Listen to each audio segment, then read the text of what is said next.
Hi, it's Jo and Steve from Freshagenda with another weekly update. And this week we're just looking at some of the positives and negatives for the global dairy market. And we've got a bit of a list here on the positive side. In the European Union, we're seeing milk's growth slowing and solids a bit constrained because of the weather effects.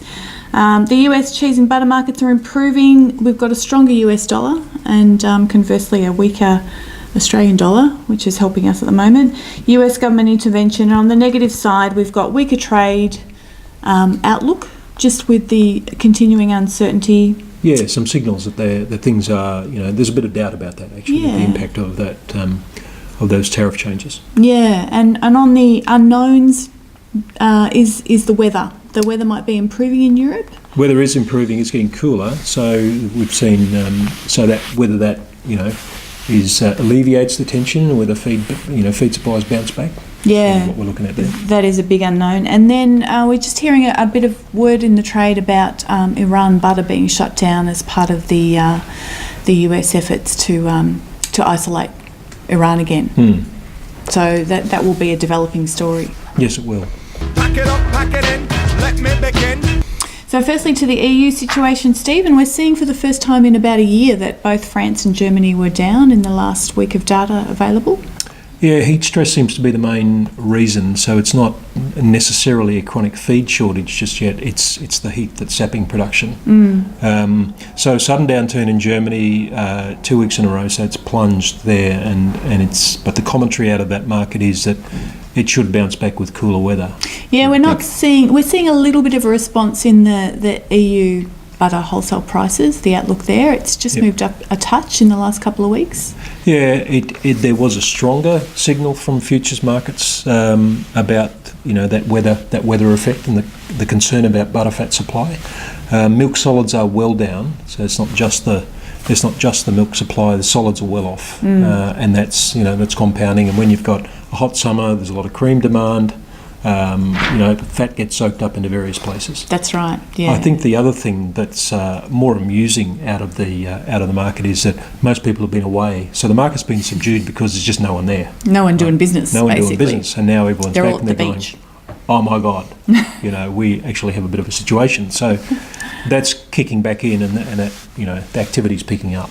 Sure. I came to get down, so get down your seat and jump around. And turning to the US, we've had an improvement in sentiment there, with cheese prices rebounding quite strongly, and that's all a domestic demand story, Steve. Looks like it. The economy is, from what you hear, is a lot stronger. Retail sales are buoyant, and that's giving a lot more confidence. The trade situation, trade outlook is a lot more negative for the US.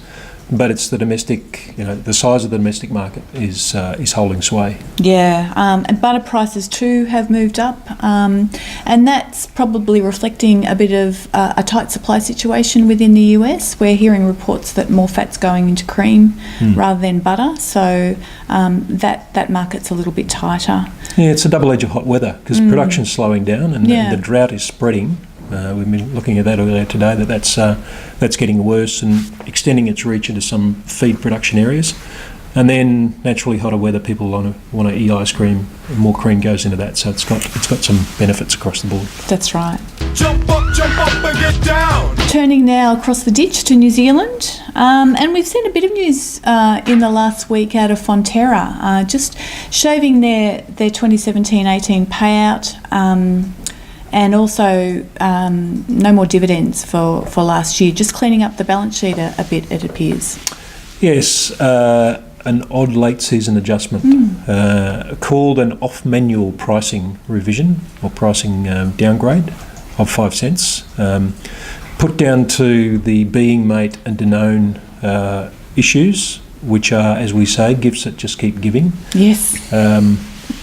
More interesting is where we see this current season's number, because the numbers add up to suggest that it's about 650 to 660 range in New Zealand dollars. Fonterra hanging on to $7. It's probably going to get revised downwards, so maybe a little bit more disappointing news for farmers. Yes, coming up. But obviously what's been announced isn't a whole lot of money.